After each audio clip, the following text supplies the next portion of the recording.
Labdien visiem, kas ir pievienojušies Cobalt webināram par aktuālo būvniecībā. Es esmu Data Silau-Tomsone, es esmu Cobalt nekustamā īpašuma būvniecības prakses grupas vadītāja.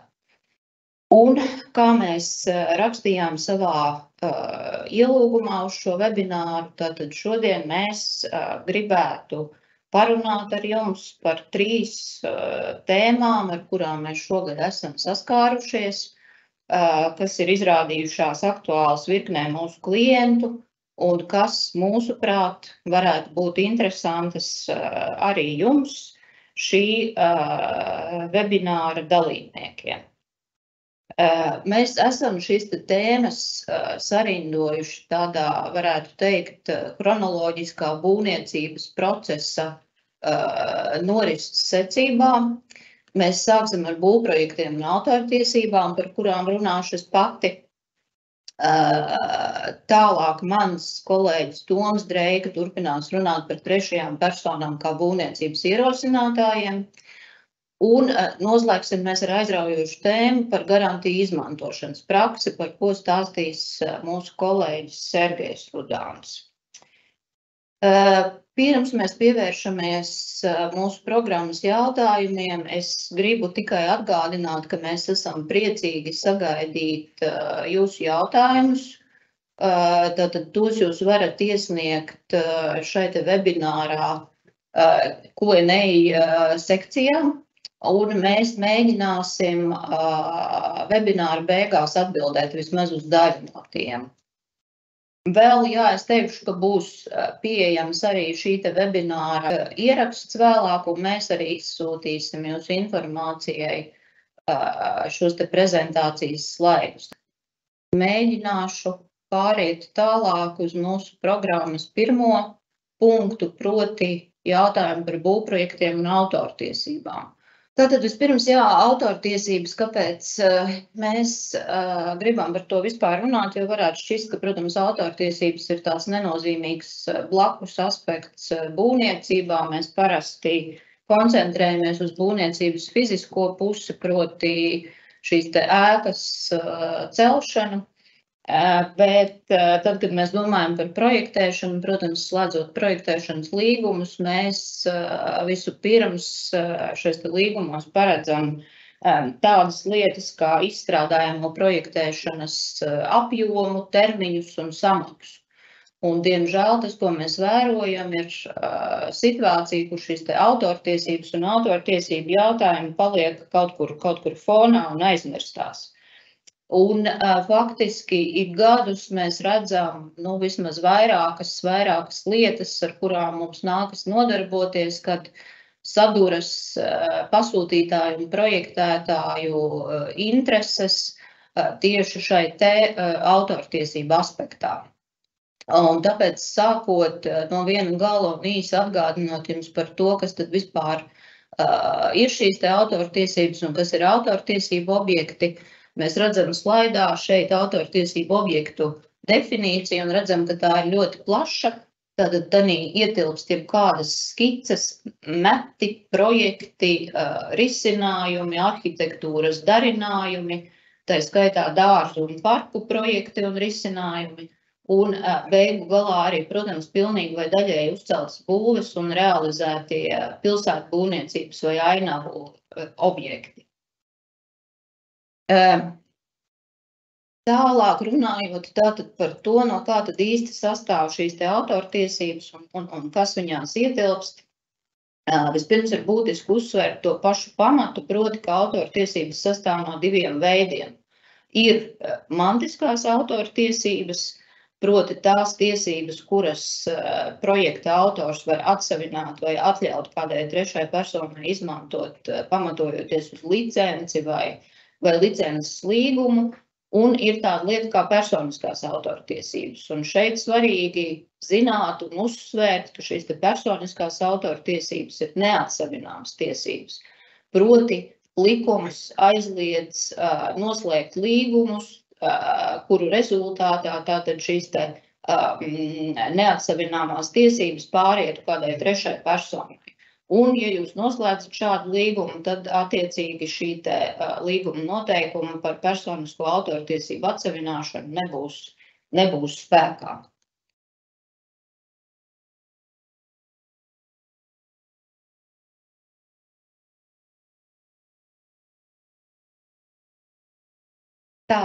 Tālāk pievēršoties vēl varbūt mazliet sīkāk stāstam par mantiskajām autortiesībām un kas tad īsti šais tiesībās ietilpst. Ja jūs skatīsieties autortiesību likumu, jūs redzēsiet, ka tur ir tāds garš uzskaitījums ar dažādām tiesībām, kas tad pieder jebkura darba autoram. Un, ja mēs runājam par būvprojektiem un būvniecību vispār, tad faktiski visbūtiskākās ir 3 šīs mantiskās tiesības, jeb izņēmuma tiesības. Numur 1 tās ir tiesības publicēt darbu, kas būvniecības kontekstā faktiski nozīmē arhitektūras darba celtniecību. Numur 2 tās ir tiesības izplatīt darbu, kas ir oriģināla vai kopijas pārdošana vai citādi atsevināšana. Un visbeidzot tās ir tiesības pārveidot darbu. Un tātad, kā es sacīju, autors ir brīvi tiesīgs šīs tiesības atsevināt vai atļaut viņas izmantot. Tālāk pievēršoties šai otrai autora tiesību pusē, proti personiskajām autortiesībām, šeit ir svarīgi pateikt un uzsvērt, ka autors vienmēr ir fiziska persona. Proti, jebkurš autortiesību darbs sākas no kāda cilvēka, kas viņu ir radījis. Un, ja, kā mēs runājām iepriekš par mantiskām autortiesībām, šīs mantiskās autortiesības ir atsevināmas, tad personiskās autortiesības nav atsevināmas un viņas vienmēr paliek pie šīs fiziskās personas. Ko tad cita starpā ietver šīs personiskās autortiesības? Vairākas lietas, no kurām būtiski atkal ir atzīmēt tikai dažas tātad šo te būvprojektu un būvniecības kontekstā. Pirmkārt, tās ir autortiesības aizsargāt darba neaizskaramību. Proti, autoram ir tiesības atļaut vai aizliegt izdarīt jebkādus pārveidojumus, grozījumus vai papildinājumus šeit darbā.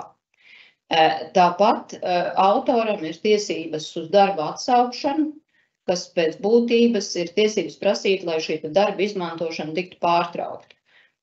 Tiesa gan ar noteikumu, ka autoram ir pienākums sekt zaudējumus, kas varētu būt radušies tātad tai personai, kur ir ieguvusi tiesības mantiski izmantot šo autora darbu. Un autoram ir tiesības arī uz pretdarbību, kas pēc būtības būtu vienpusējā atkāpšanās no līguma neatlīdzinot zaudējumus, tais gadījumos, kad autora darbs tiek izkropļots, sagrozīts vai citādi pārveidots. Lūk, un tad raugoties uz šo te autortiesību, personisko autortiesību satura uzskaitījumu, mēs redzam, ka nosacīt, varētu teikt, izveidojas tāda pretruna starp mantiskajām tiesībām un personiskajām tiesībām. Jo proti abos gadījumos ir runāts par tiesībām veikt darba pārveidojumus, kas protams, projektu un uz tiem pamatojoties realizēto būvju kontekstā ir ļoti svarīgs aspekts. Tātad tieši šīs tiesības ieviest kaut kādus pārveidojumus izstrādātā projektā. Jāsaka, ka praksē šī robeža starp mantiskām tiesībām un personiskām tiesībām ir, teiksim tā, neskaidra un izšķirama no gadījuma uz gadījumu.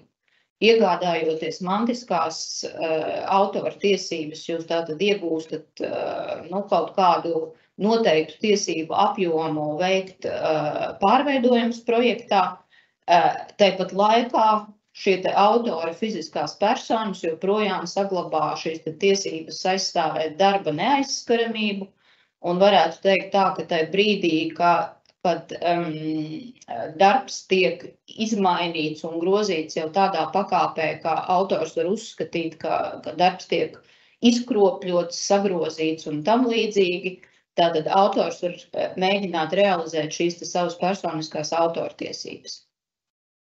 Kāpēc tas ir būtiski? Kāpēc tas ir būtiski tīri tādā praktiskā aspektā? Mēs redzam, ka šie personisko autortiesību un vispār autortiesību jautājumi pamatā kļūst būtiski divās situācijās. Pirmkārt, tās ir situācijas, kur jūs esat pasūtījuši projektu projektētājiem, un vienu vai otru iemeslu dēļ jums neizdodas līdz galam savstarpēji izpildīt šo noslēgto līgumu. Vai nu jūs esat neapmierināts ar projektētāja darba kvalitāti, vai projektētājs uzskata, ka jūs nespējat savstarpēji sadarboties, un šis līgums tiek būtībā izbeigts pirms termiņa. Un, protams, tādā brīdī ir jautājums, kas notiek ar šo iesākto un nepabeigto projektu, ko jūs ar viņu tālāk varat darīt, vai jūs vispār esat ieguvuši kaut kādas tiesības tātad pabeigt projektu ar citā projektētāja iesaisti.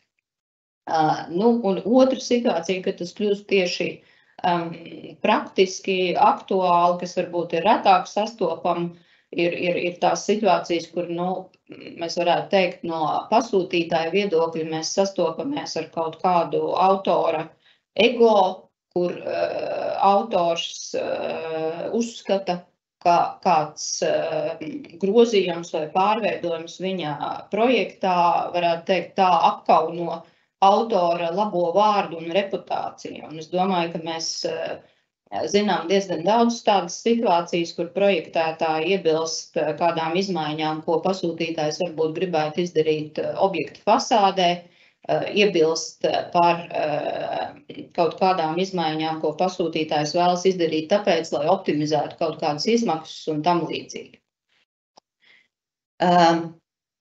Tās tātad ir šīs problēma situācijas, ar kurām jūs potenciāli varat sastapties.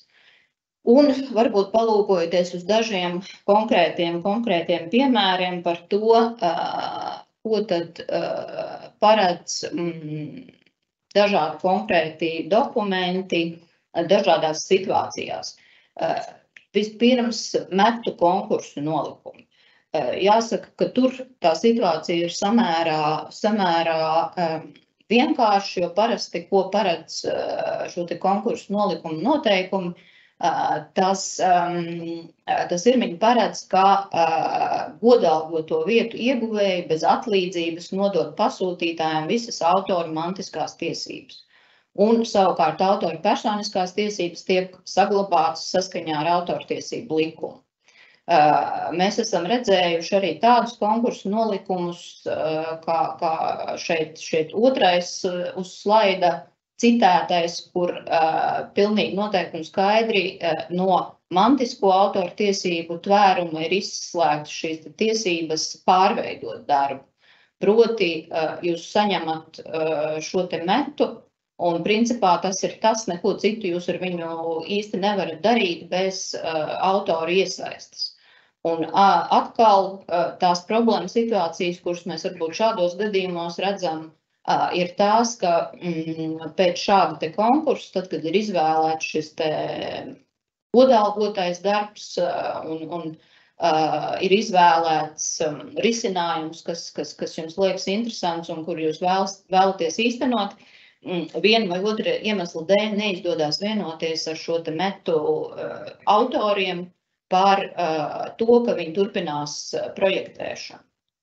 Un, protams, tad jūs nonākat situācijā, kur ir nepieciešams rast kaut kādu papildus vienošanos un finansiālu risinājumu, faktiski atpērkot no šiem autoriem viņu tiesības, lai jūs varētu turpināt izmantot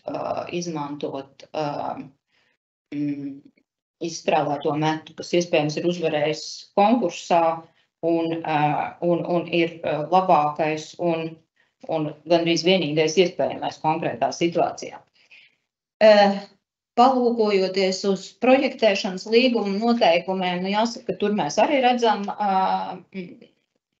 tādu situāciju, kur nereti nav pārdomāts, ko tad jūs darat ar šīm te autortiesībām un kā jūs atrisināt situāciju tā, lai pasūtītāja tiesības būtu nodrošināts. Un šeit mēs esam citējuši 2 piemērus. Tātad viens piemērs līgumam, kurā ir sacīts, ka projektētājs apliecina, ka tas neizmantos savas personiskās autortiesības tādā veidā, kas padarītu neiespējamu vai apgrūtinātu dokumentācijas lietošanu.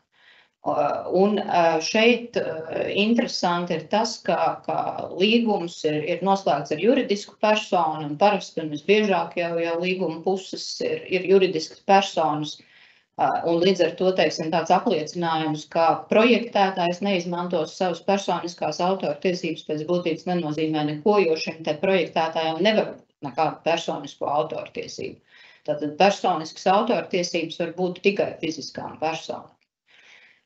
Un otrkārt, protams, nekļūst skaidrs, kas tad īsti ir domāts ar šo te apņemšanos neapgrūtināt dokumentācijas lietošanu. Vai tas aptver arī apņemšanos atļaut veikt pārveidojumus projektā. Un otrs piemērs, kur mēs redzam, ka līguma sastādītājs vispār ir runājis par intelektuālām īpašuma tiesībām un teicis, ka ar tā radīšanas brīdi faktiski darbs pāriet pasūtītājiem. Tad ir redzams, ka līguma sastādītājs neizprot un nenošķir šīs 2 lietas, mantiskās un personiskās tiesības, un tā rezultātā, protams, pasūtītājs neiegūst to interešu aizsardzību, kas būtu nepieciešama. Tad vēl viens projektēšanas līguma noteikums, kas jāsaka ir pozitīvs piemērs, varbūt ne ideāli formulēts, bet tas ir risinājums situācijai, kur projektētājs ar pasūtītāju vienojas par to, ka pasūtītājiem ir jāsaņem apstiprinājums no projektētāja par jebkādām darba izmaiņām, bet gadījumā, ja projektētājs tam nepiekrīt, tad projektētājiem ir tiesības atcelt savu statusu, kā tas te ir formulēts, ja pēc būtības atteikties no autorības, ja no tā goda tikt turpmāk pieminētam kā projekta autoram. Un pie šādiem apstākļiem tad pasūtītājs iegūst tiesības veikt grozījumus projektēšanas dokumentācijā un brīvi to izmantot.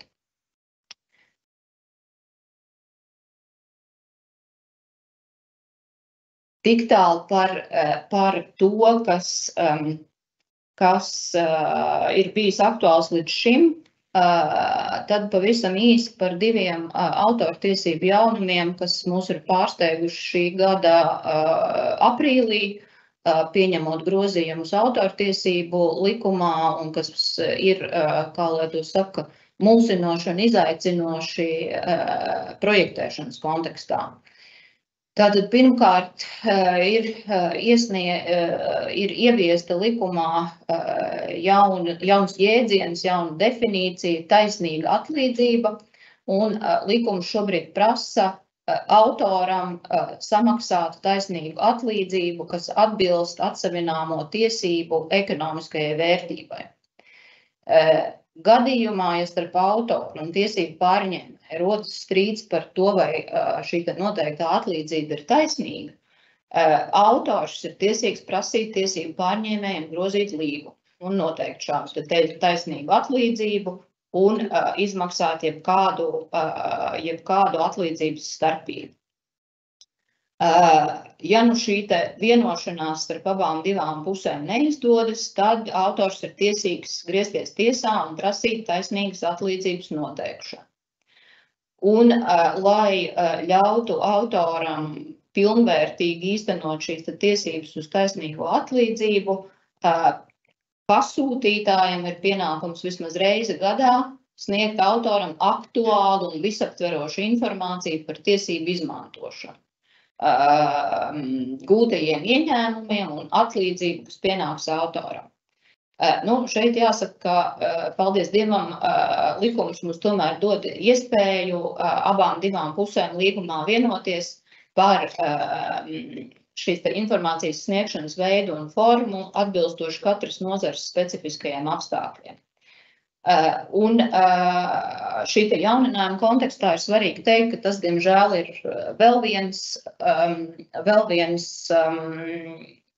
autortiesību likuma noteikums, kur likums pasaka, ka līguma noteikumi, kas paredz autora atteikšanos no šādām tiesībām, nav spēkā.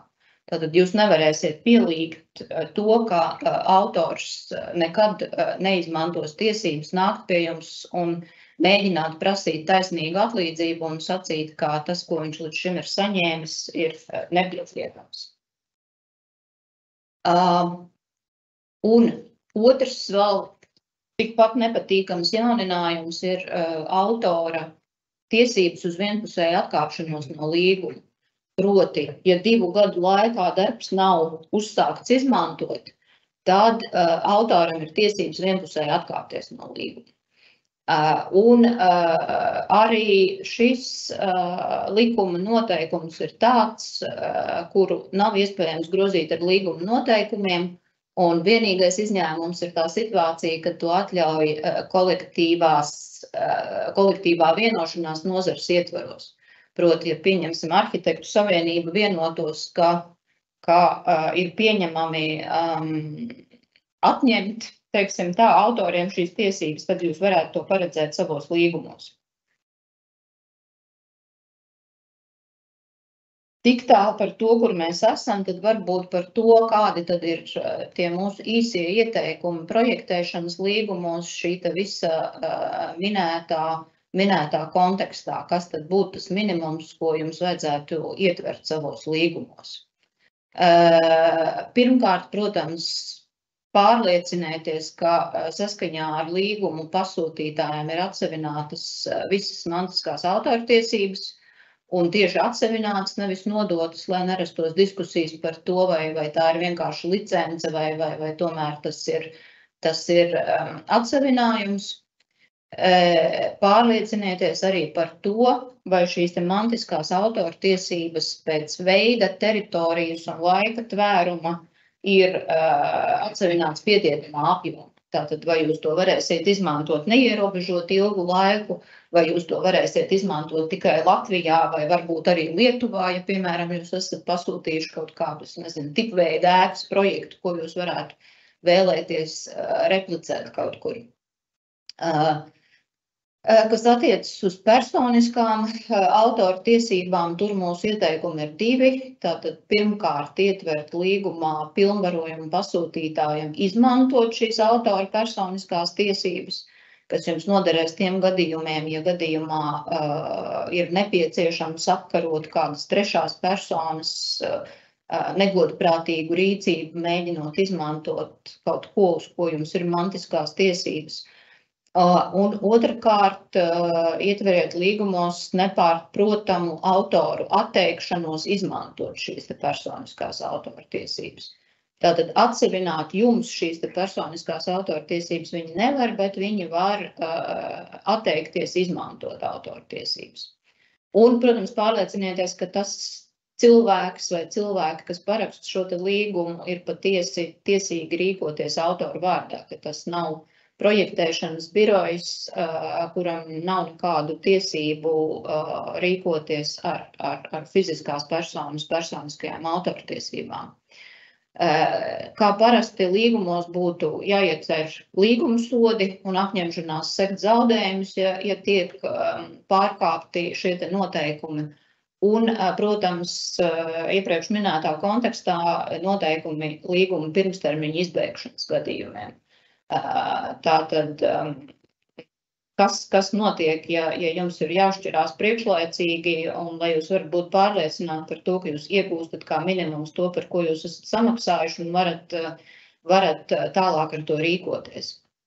Un visbeidzot šo divu jauninājumu gaismā, vienojieties ar autoriem par to, kāda tad būs šī regulārā informācijas sniegšana, ko tad jūs viņiem dosiet un kādā kārtībā. Un tam izaicinošajam gadījumam, ja kāds autors mēģinātu pēc 2 gadiem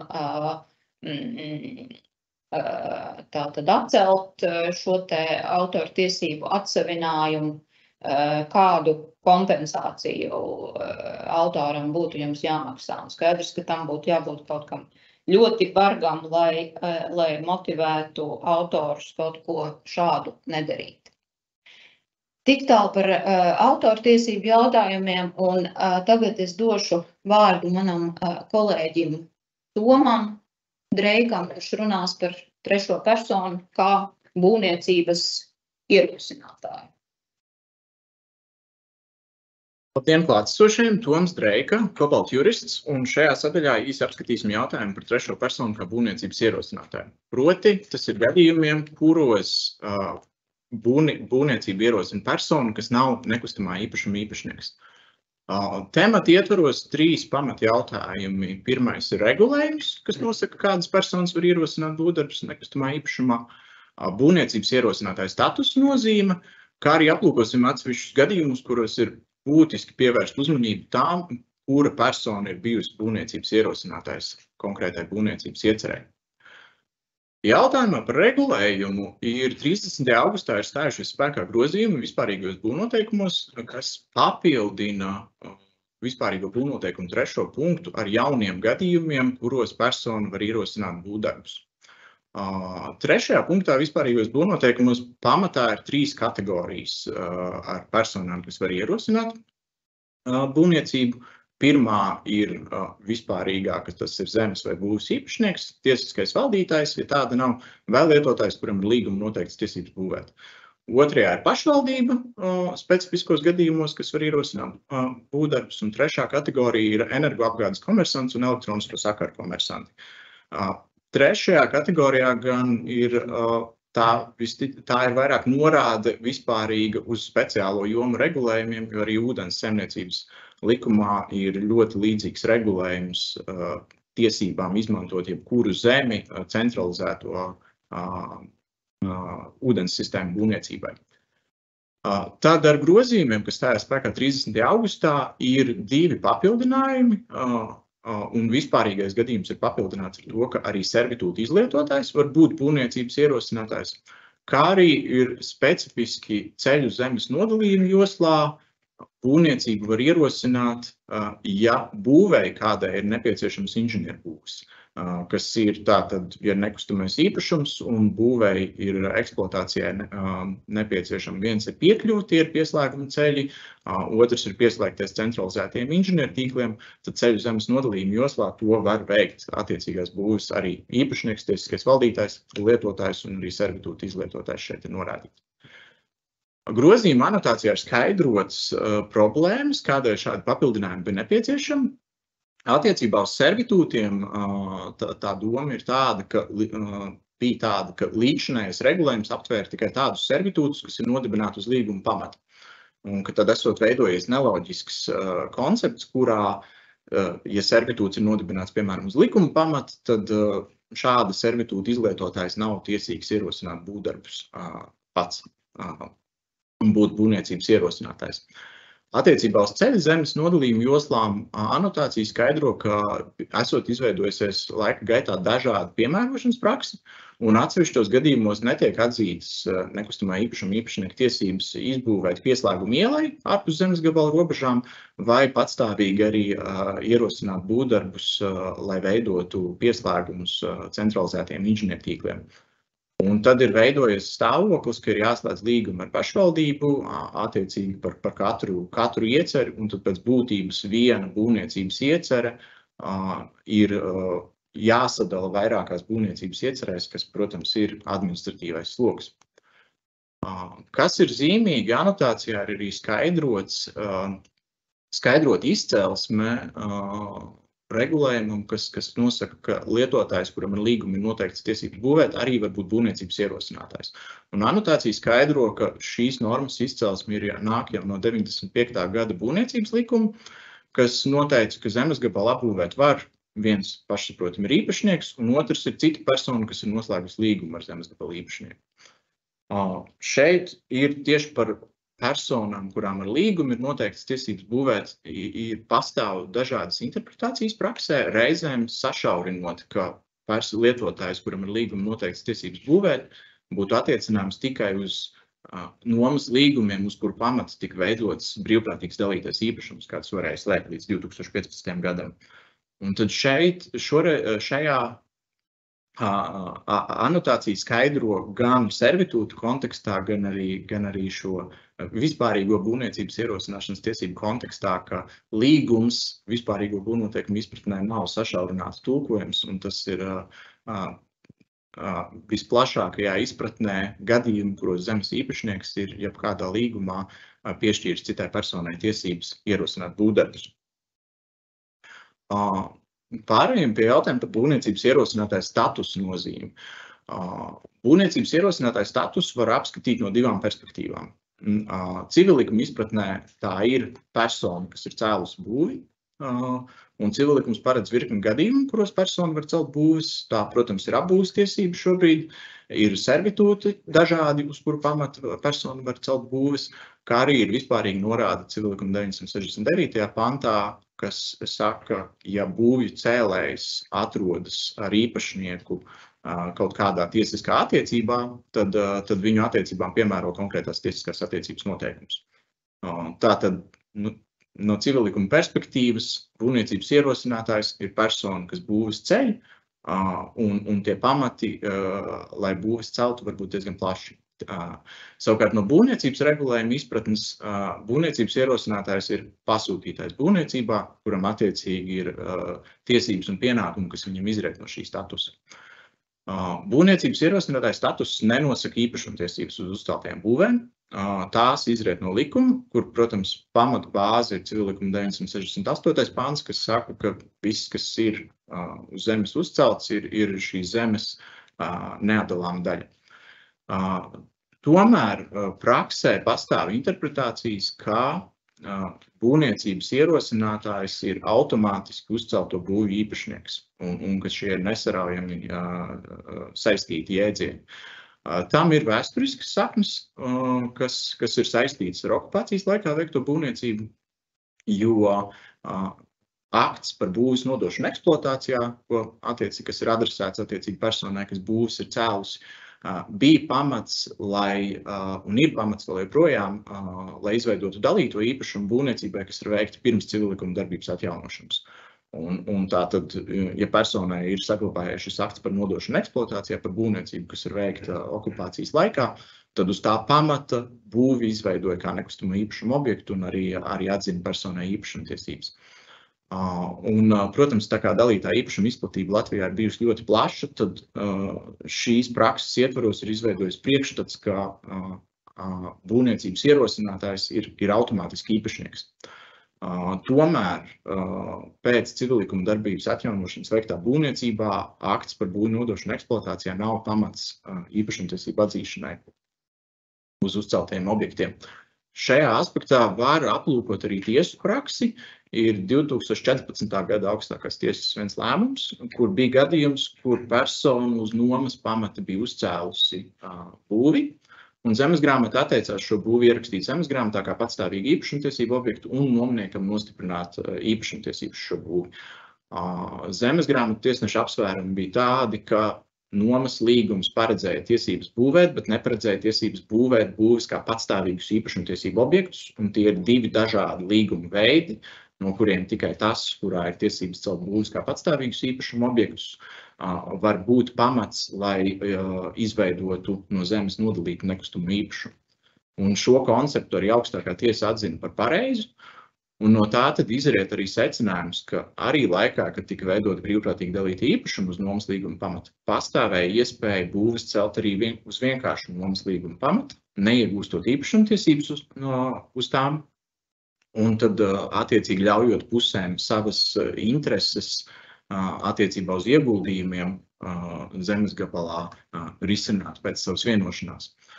Un līdz ar to var gan no civillikuma, gan arī tiesu prakses secināt, ka būvju cēlējs, kas ir būvniecības ierosinātājs, pats par sevi nav īpašnieks un būvniecības ierosināšana neveido automātiski nošķiramu nekustamo īpašumu. Tā, jā, un protams, pastāv iespēja veidot modeļus, kas ir reizēm bijuši praksē gadījumi, kur būvvaldes uzstāja, ka tā kā būvniecības ierosināšana ir saistīta ar īpašumtiesībām, tad, piemēram, servitūta tiesīgais nevar būt būvniecības ierosinātājs, bet viņš var būt tikai pilnvarotā persona. Zemes īpašnieka pilnvarotā persona attiecībā, piemēram, uz ceļu, kas tiek būvēts ceļu servitūta gadījumā, un būvniecības ierosinātājs būs zemes īpašnieks. Šādus modeļus, protams, arī var veidot, tomēr nav pamata uzspiest zemes gabala īpašniekam būvniecības ierosinātāja status, kas ir ar tiesībām un pienākumiem, ja tas ir piešķīrs citai personai tiesības ierosināt būvdarbus savā nekustamā īpašumā. Jo veidojas, tādā modelī veidojas problēma, ka zemes īpašniekam ir jāatbild par rīcību, kur viņš pats nav veicis.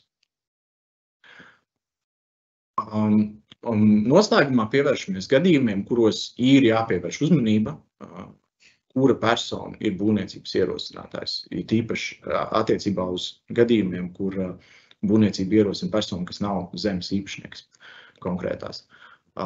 Viens ir, protams, pirmais ir ceļot būvis uz apbūvestiesības pamata, jo regulējums skaidri paredz, ka apbūves tiesības zemesgrāmatas nodalījumā ieraksta tikai uz apbūves tiesības pamata celtās būves, tādēļ apbūves tiesīgiem ir svarīgi būt būvniecības ierosinātājiem un arī personai, kas saņem šo aktu par būves nodošanu eksploatācijā, lai varētu ierakstīt būvi apbūves tiesības zemesgrāmatas nodalījumā. Otrs kategorija ir ceļot palīgēkas un inženieru būves dalītā īpašumā esošām būvēm, jo šeit ir svarīgi tas, ka palīgēkas un inženieru būves arī būtu ierakstāmas šī būvju īpašuma zemesgrāmatas nodalījumā, kā būvju īpašumā sastāvā esošas, un var pastāvēt problēmas to veikt, ja būvniecības ierosinātājs ir bijis zemes īpašnieks, un viņš ir arī saņēmis aktu par to nodošanu eksploatācijā. Un trešā nozīmīgā kategorija ir ceļot inženieru būves un inženieru tīklus, kas ir enerģētika, ūdenssaimniecība, elektroniskie sakari un citas speciālās jomas, jo tikai tad var iegūt valdītāju statusu uz šiem objektiem, kas līdz ar to arī nodrošina aizsargos paredzēto aizsardzību tam, kurš ir valdītājs šiem objektiem. No īpašumtiesību aspekta, it īpaši lineārās inženieru būves un inženieru tīkli ir pelēkajā zonā, jo speciālo jomu regulējumu paredz tiesības celt uz aprobežojumu pamata, kas ir nodibināti brīvprātīgi vienojoties vai uz likuma pamata. Ir aizsargjoslas, kas šiem objektiem tiek nodibināts, bet neviens likums neparedz, ka tā paša inženieru tīkli un lineārās inženieru būves ir atsevišķi īpašumtiesību objekti. Un tad te ir pelēkā zona, kurā to interesi aizsargā aizsargjosla, un praksē ir jābūt attiecīgi cēlējiem, ir jābūt arī būvniecības ierosinātājiem, jo tad kadastrā šie objekti tiek reģistrēti nošķirti tā kā no nekustamā īpašuma, un uz viņiem tiek piešķirts valdītāja status. Tā, tas no manis arī ir viss, un es došu vārdu savam kolēģim Sergejam. Labdien, mūsu webināra skatītāji! Esmu Sergejs Rodāns, Kobalta advokāts. Es jums šodien stāstīšu ne tikai par aizraujošu tēmu, ka pateica Dace, prezentējot savu tēmu, bet arī par tā tēmu, kas ir sapīga pasūtītājiem. Tā nebaidīšu no šiem skarbiem vārdiem, fundamentāli nepareizi Latvijas tiesu prakses dēļ. Bet sākumā, par ko tieši tad es runāšu šodien? Es runāšu par būvniecības nozare pieņemtiem līgumsaistību nodrošinājumu līdzekļiem, par garantijām. Šis garantijas mēdz izsniegt gan bankas, gan arī apdrošinātāji. Tas ir pieprasījuma garantijas. Droši vien, ka jums ir labi zināms tas, ka būvniecības praksē tiek izsniegts nevis tikai garants, bet arī galvojuma apdrošināšanā, kas ir pazīstama, pieņemsim, kā apdrošināšanas polisē, kā avansa priekšmaksas garantija, kā garantijas laika garantija un tā tālāk. Par šo trešo nodrošinājumu līdzekli es nerunāšu, bet jums būs kādi jautājumi, es droši vien šos jautājumus uzdot un prezentācijas beigas arī uz tiem atbildēšu.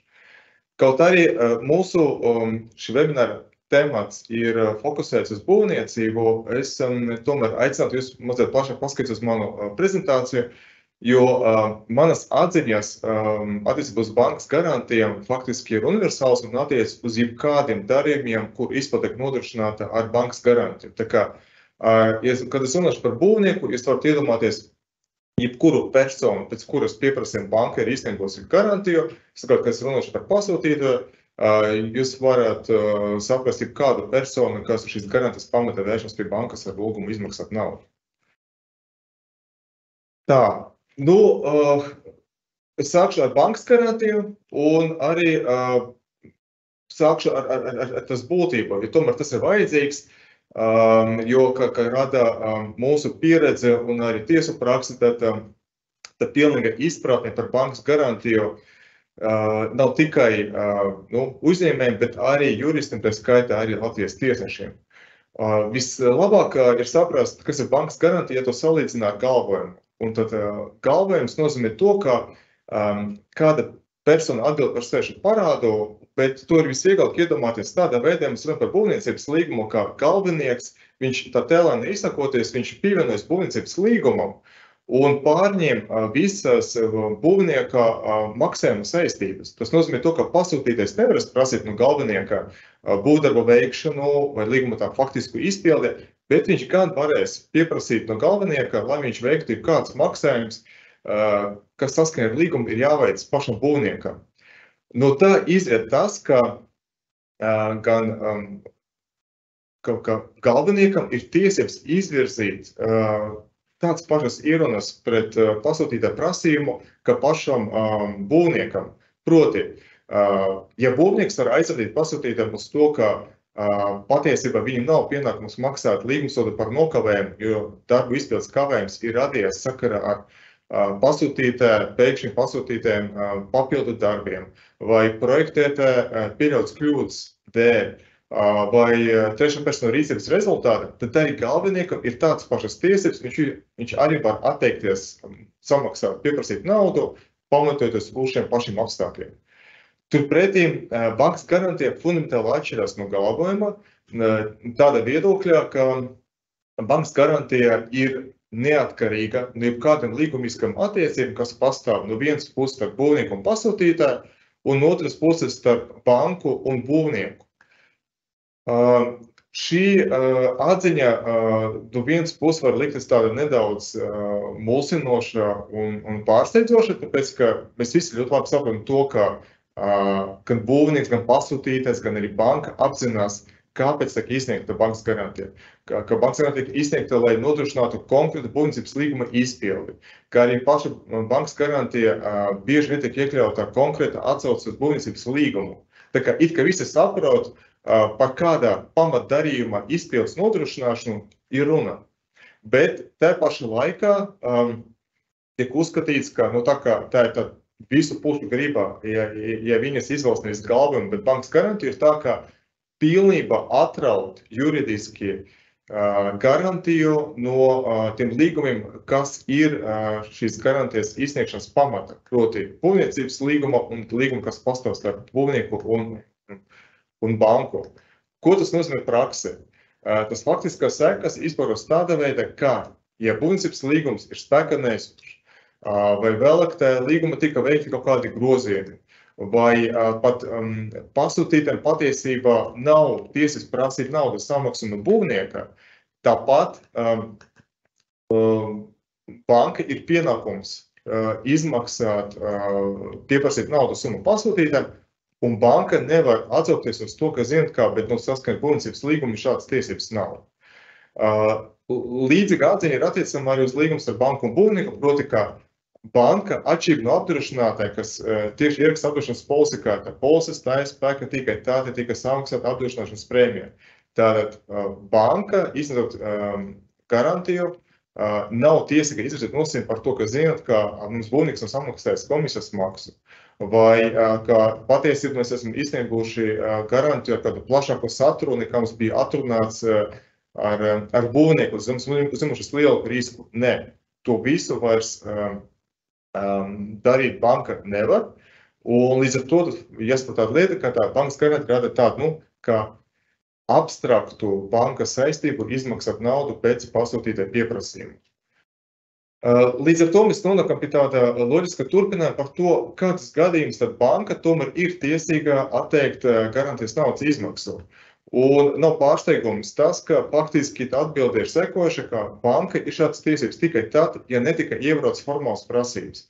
Turklāt šīs formālas prasības bieži vien tiek skaidri ierakstītas paša garantijas tekstā, un tas ir tāds pietiekami acīmredzams lietas, ka, pieņemsim,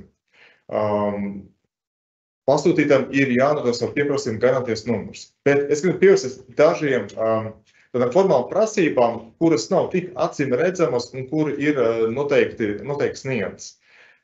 Tas attiecas uz bieži vien garantijas teksta iekļauto norādi par to, ka pasūtītājiem vajag norādīt savā pieprasījumā, ka būvnieks ir pieļāvis līguma pārkāpumu, un bieži vien pat ir prasīts, lai tiktu izdarīta atsauce uz konkrētiem būvniecības līguma punktiem, kas tika pārkāpti. Tā paša laikā nav nekāds šaubas par to, ka bankai nav tiesības pārbaudīt šādu pasūtītāju apgalvojumu, tā ka banka pilnīgi uz to paļaujas. Līdz ar to var rasties loģisks jautājums, kāpēc vispār šos apgalvojumus ir vajadzīgs. Tas ir nepieciešams tāpēc, ka praksē tiek uzskatīts, ka tomēr, ja persona, pasūtītājs, sniedz šādu apgalvojumu bankai par to, ka būvnieks ir pārkāpis līgumu, bet tas neatbilst patiesībai, tad pasūtītājiem var iestāties pat krimināla atbildībā par krāpšanu, un līdz ar to tas atturēs pasūtītāju no tāda apzināti nepamatotas vēršanas pie bankas ar lūgumu izmaksāt garantijas naudu. Tālāk, vēl tāds, ka pēdējā formāla prasība man šajā slaidē norādīts tas, ka ir jābūt arī ietvertai pieprasījuma izmaksājuma summai. Var liekas, ka tā ir tāda banāla prasība, un kurš vēršanās bankā uz garantijas pamatā, nenorādot garantijas summu. Bet tomēr praksē ir bijuši tādi gadījumi, kad pasūtīties apzinās to, ka drīzumā beigsies garantijas termiņš, viņš redz to, ka tur visdrīzāk būs kādi defekti, ka būvnieks uzreiz pasaka to, ka viņš šo defekts nav gatavs novērst, un attiecīgi tad pasūtīties grib jau garantijas pieprasījums laikā pieteikt šo faktu bankai, tā paša laika viņš nevar norādīt precīzu summu, jo tā viņam paša vēl nav zināt. Tāda būtiska lieta ir tā, ka līdz garantijas termiņa beigām pasūtītājiem ir jāizsniedz bankai tāds pieprasījums, ka atbilst visām formālām prasībām. Nav pieļaujama tāda situācija, ka pasūtītājs vēlāk novērš pieļautu trūkumu, jo mēs droši vien esam saskarušies arī savā privātā dzīvē ar tādu praksi, ka mēs vēršamies valsts iestādē, kaut kur iesniedzam, valsts iestāde pasaka, zināt, ka jūs jau iesniegt dokumentu kāds trūkums, bet jums ir tik dos termiņš trūkumu novēršanai. Ja es to izdarīsiet, tiek uzskatīts, ka jūs no paša sākuma esat iesnieguši pareizi noformēt dokumentu. Ar bankas garantijas pieprasījumu tā tas nav. Ja uzreiz garantijas darbības termiņa laikā netika iesniegt pareizi noformēts pieprasījums, tad pēc garantijas termiņa beigām vairs nebūs savu iespēju šo trūkumu labot. Es iepriekš esmu minējis to, ka banka ir tiesības atteikt garantijas naudas izmaksu tikai konstatētas tādas un drīzāk formālas kaut kāda prasība neizpildi, bet tā paša laikā es gribu vērst uzmanību uz to, ka pastāv viens izņēmuma gadījums, kas ir pietiekami rets, kad banka ir tiesības izmaksāt garantijas summu tāpēc, ka pasūtītājiem pēc būtības nav prasījuma pret būvnieku. Un tas nonāk pretrunā ar manis tikko minēto bankas garantijas neatkarības principu, ka bankai nav tiesības vērtēt pasūtītāju pietiekami prasījumu pamatotību, bet tas tiek pieļauts tikai pasūtītāja ļaunprātības gadījumā. Proti, ka pasūtītājs vēršas bankā ar pieprasījumu izmaksāt naudu, skaidri apzinoties to, ka viņam šāds prasījums nav. Un tad, ja bankai šajā brīdī ir pietiekami pierādījumi, lai droši izsveicinātu, ka jā, pasūtītājiem nav tāda prasījuma, un pasūtītājs pats labi apzinās, tā ka nav tā, ka pasūtītājs būtu kā atvainojumi kļūdies, tāpēc, ka līgums pieļauj dažādas tulkojumus, un līdz ar to būvnieks izvēlas vienu tulkojumu, pasūtītājs citu tulkojumu, un jādarbs ir tāds nenoteikts.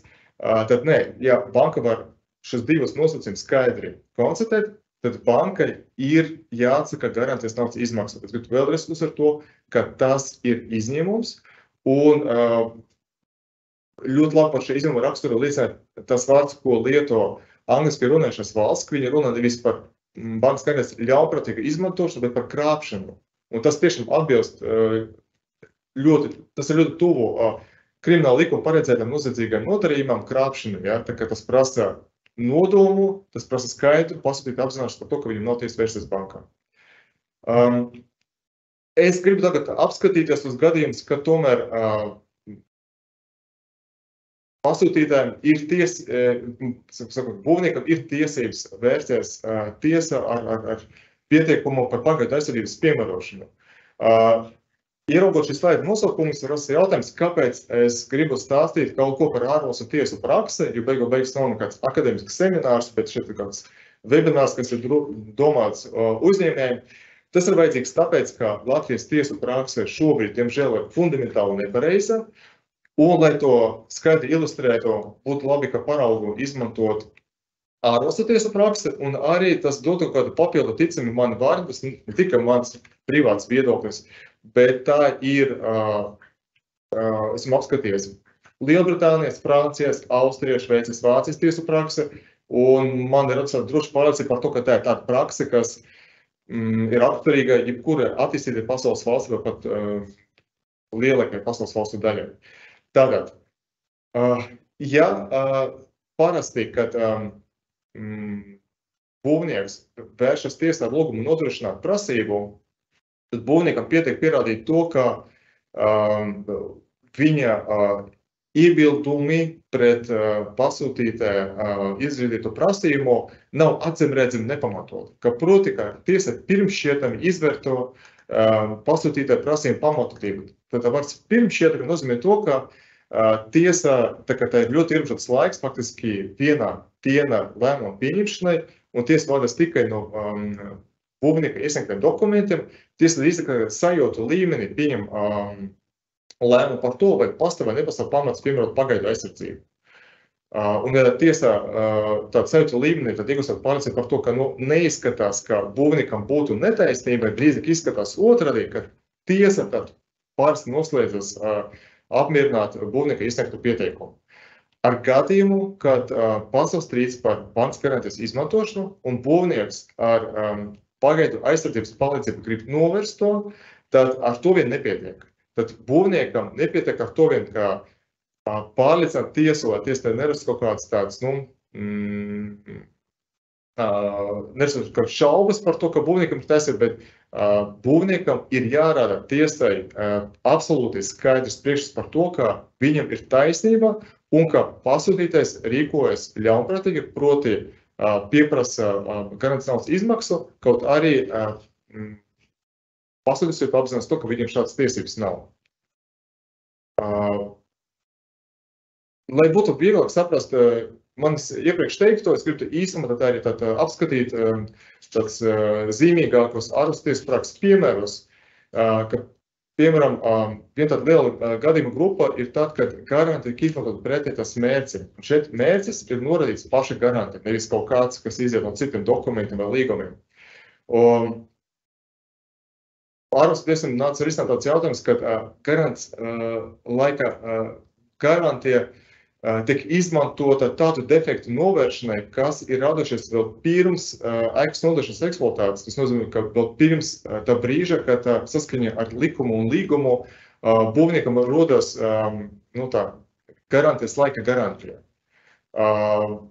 Cits gadījums bija tas, kad garantijas laika garantija tika izmantota jau pēc tam, kad pasūtītais ir pārdevis ēku, un attiecīgi bija absolūti skaidrs, ka šādu garantijas naudu nebūs iespējams izmantot defektu novēršanai. Un attiecīgi, kad faktiski tā garantija izmantot tām mērķiem, kas īsti nav paredzēts. Vēl bieži piedzīvojams gadījums ir tas, ka bankas garantija tiek izmantota attiecībā uz tādiem prasībiem, kuri vēl nav iestājies izpildes termiņš. Ka, piemēram, pasūtītais paredz to, ka drīzumā beigsies garantijas darbībā, tā paša laikā viņam ir tāda sajūta, ka būvnieks var pieļaut kādu pārkāpumu, un tad pasūtīties jau iepriekš, kamēr radīs viņa interešu aizkarums, vēršas banka ar lūgumu izmaksāt garantijas naudu. Tā būtu atzīstama par tādu klaju negodprātīgu rīcību. Faktiski Latvijas tiesu prakse, diemžēl, ir tāda, ka Latvijas tiesas vispār izlemjot jautājumu par pagaidu aizsardzības piešķiršanu, nepievērš uzmanību tam, vai pasūtītājs ir rīkojas ļaunprātīgi un vai tiešām var konstatēt, ka ārpus ir kādam sapratīgam šaubam, ka pasūtītājiem nav prasījuma vispār.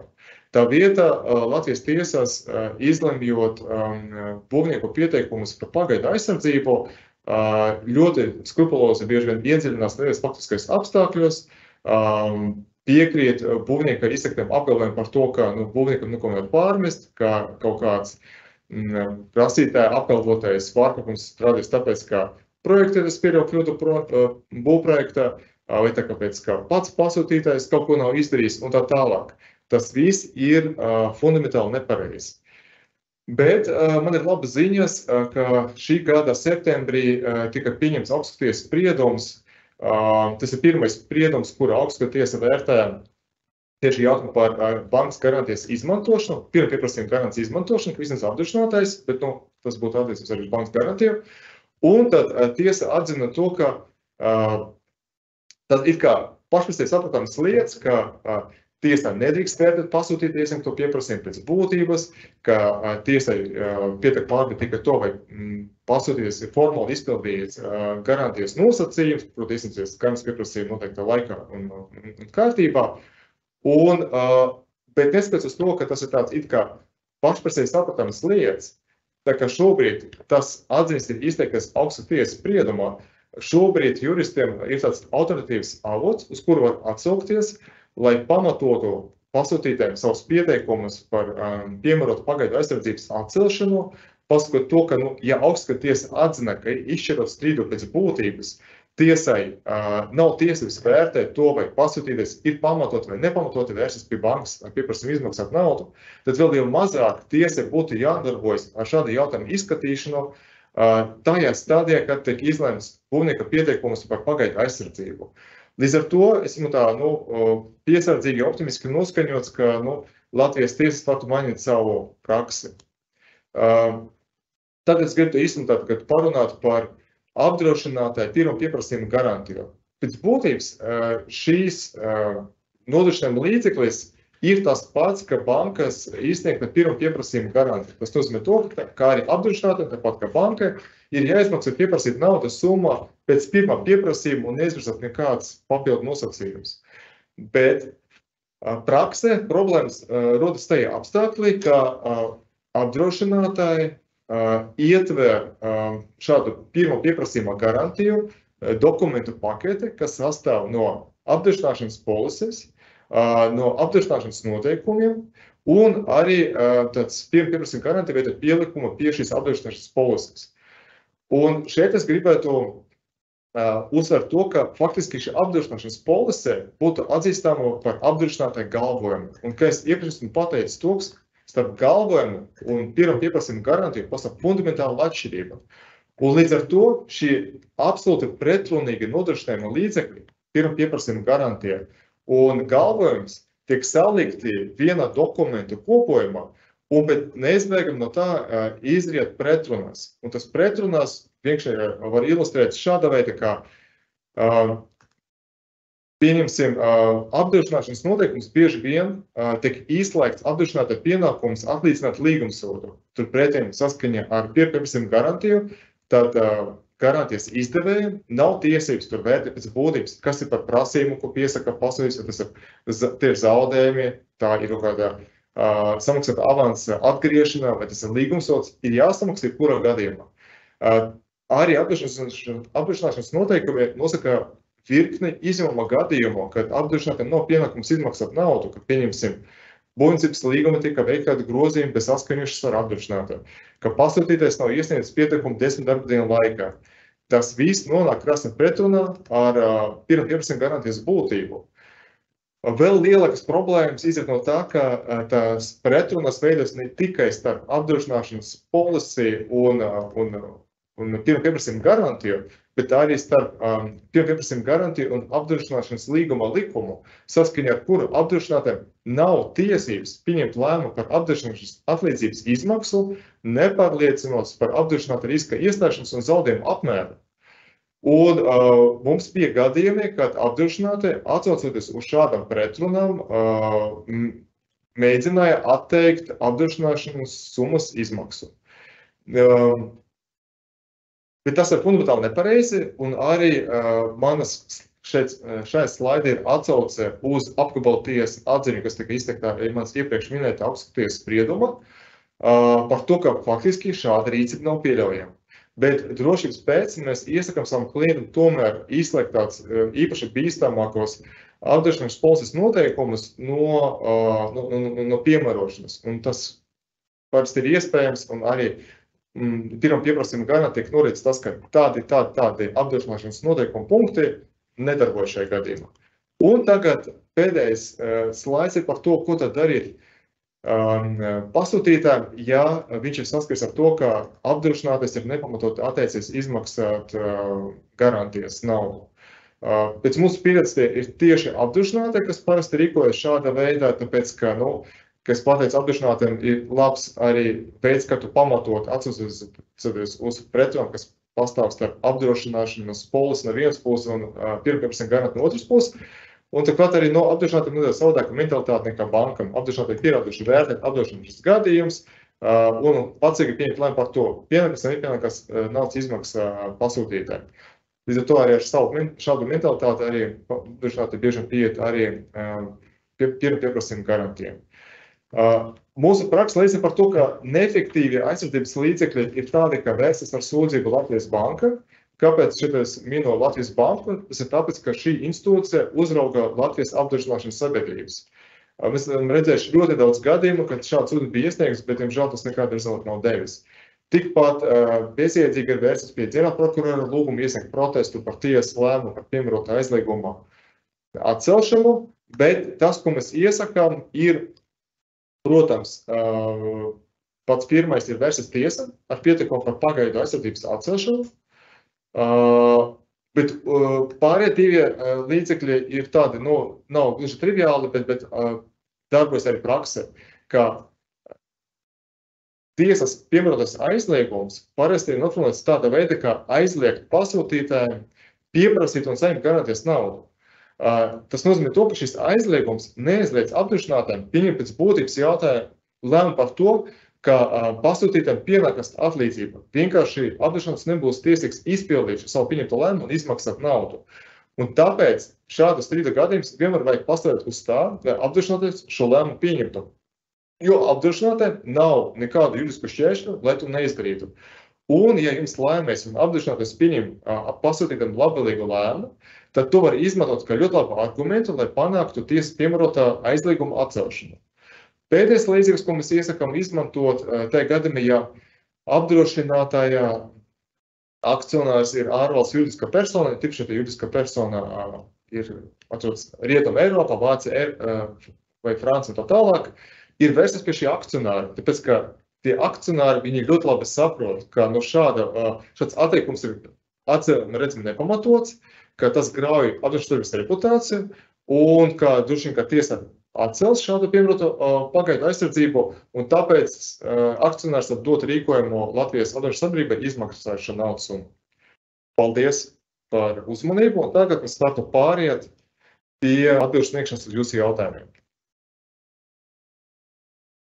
Jā, paldies Sergejam un paldies Tomam par par viņu stāstījumu un raugoties uz jautājumiem, kas mums ir ienākuši, es varētu kā vienu no tiem jautājumiem, uz kuru atbildēt, izvēlēties jautājumu par to, ko tad darīt pie tiem apstākļiem, ja autoru uzraugs faktiski atsakās veikt savus autoru uzraudzības pienākumus un vai tā tad ir iespējams nomainīt šo te autoru uzraugu ar citu personu.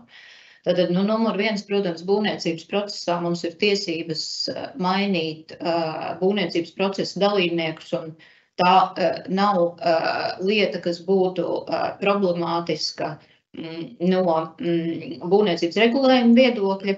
Un faktiski mums ir arī 2018. gadā pieņemts augstākās tiesas spriedums, kur faktiski skaidri un gaiši ir pateikts, ka ja būvprojekta sākotnējais izstrādātājs nevēlas vai nespēja pats veikt autoru uzraudzību, tad viņš var tikt nomainīts.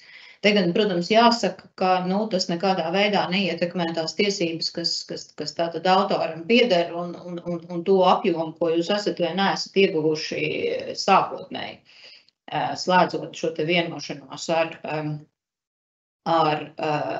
autoru. Otrs jautājums, uz ko es varētu īsi atbildēt, ir jautājums par to, kas notiek, ja jums ir nepieciešams tātad veikt kādus grozījumus projektā un autors vairs nav sasniedzams, jo viņš ir miris. Pirmkārt, es teiktu, ka acīm redzot, katrā konkrētā situācijā būtu jāpaskatās, vai situācija ir tāda, ka jums patiešām ir nepieciešams meklēt kādu, kas vēl varētu interesēties par šo autoru tiesību izmantošanu. Bet, ja mēs runājam no juridiskā viedokļa, tad autora tiesības ir spēkā vēl 70 gadus pēc autora nāves. Un proti tas nozīmē to, ka mantiniekiem pāriet šīs te mantiskās autora tiesības, personiskās autora tiesības viņiem nepāriet, bet mantiniekiem ir tiesības aizsargāt šīs te personiskās autora tiesības. Un atkal, ja jūs iedomājaties, ka jums pieder kāds objekts, kas ir godalgots un plaši zināms un saistīts ar kādu autora vārdu, tad skaidrs, ka viņu mantinieki pie kaut kādiem apstākļiem varētu mēģināt iebilst pret darbībām, ko varētu uzskatīt par tādām, kas izkropļo šo darbu. Tā, jautājums ir patiešām daudz. Varbūt mēs varam izvēlēties vēl vienu par bankas garantijām. Mums uzdod jautājumu par to, ka, protams, bankas garantijas ir dārgas un šobrīd grūti pieejamas, un bankām ir augstas prasības AML jomā. Un līdz ar to, kāds ir tas mūsu ieteikums, kādu veidu labāk izmantot. Skaidrs, ka tas, ko mēs redzam praksē, ir liels apdrošināšanas polišu pārsvars pār bankas garantijām. Patiesi tās bankas garantijas ir gatavi sniegt un dot tikai tie lielākie būvniecības tirgus spēlētāji. Bet tai pašā laikā mums ir jāsaka, ka raugoties uz to praksi, ko pieminēja arī Sergejs, acīm redzot, mēs šobrīd diez vai kādam savam klientam ar tīru sirdi varam ieteikt šīs te apdrošināšanas polises, ja mēs redzam, ka apdrošināšanas sabiedrības ne īpaši rīkojas godprātīgi un ir gatavs pildīt šīs te saistības attiecībā uz neatsaucamām pirmā pieprasījuma garantijām.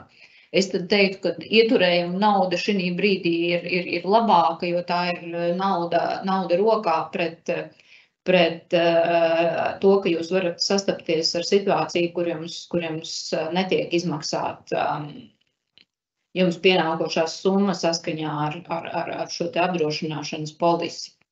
Varbūt Sergejs no savas puses vēl kaut ko komentēt. Jā, es labprāt arī vēl piebilstu sekošu, ka no šī jautājuma es nesaprotu to tieši par kādu apdrošināšanas produktu ir runa, ja, ka šeit ir svarīgi nošķirt apdrošinātai pirmā pieprasījuma garantiju, kas ir, diemžēl, nepareizas prakses dēļ ir nedaudz riskantāk nekā bankas garantija, un apdrošināšanas polises, kas pavisam ir savādāks produkts nekā pirmā pieprasījuma garantija. Pirmā pieprasījuma garantija nozīmē to, ka apdrošinātājiem vai bankai ir jāizmaksā pieprasīta nauda 5-7 darba dienu laikā, nevērtē to, vai pasūtītājiem ir kaut kāds prasības pret būvnieku. Tad tas apdrošināšanas polise, kas bieži vien sauc, ka tur avansa garantija, tur garants laika garantija, darbu izpildes garantija, ka tas patiesībā nav garantijas, bet tas pēc savas juridiskas dabas ir galvojums. Un tas nozīmē to, ka apdrošinātājs vērtēs pēc būtības, vai jums pienākā šī nauda. Un apdrošinātājs var pateikt to, ka mēs uzskatām, ka nē. Apdrošinātājs var izmantot visas tās pašas ierunas, kas ir pašam būvniekam, un faktiski šī apdrošināšanas polise, tā paša savā tādā radikāla veidā, vienkārši rada jums drošību par to, ka iztiesājoties ar apdrošinātāju, beigas naudu dabūsiet, tāpēc, ka apdrošinātājiem vienmēr būs nauda, savukārt būvnieks ir pakļauts maksāt nespējas riskam. Tā kā šī apdrošināšanas polise pa lielam sēdz jums tikai būvniekam maksāt nespējas risku, bet nedod jums iespēju ātri un bez tiesāšanas tikt pie naudas. Jā, paldies. Jā. Ļoti vērtīgs komentārs vietā. Jā. Jā, tā kā mēs esam pārsnieguši šiem semināram, webināram atļauto laiku, jau par 15 minūtēm, es domāju, ka mēs beigsim atbildēt uz jūsu jautājumiem, kā es sacīju. Mēs esam vienmēr pieejami un atvērti dažādiem jautājumiem, ko jūs mums varētu gribēt uzdot klātienē. Mēs esam sasniedzami, jūs zināt, kā sazināties ar Cobalt biroju un mums personīgi. Liels paldies, ka piedalījāties, liels paldies, ka klausījāties un uzdevāt jautājumus. Un ceram tikties ar jums citos Cobalt webināros, gan par būvniecības jautājumiem, gan par daudzām citām tēmām, par kurām mēs runājam. Paldies! Paldies, visu labu! Paldies!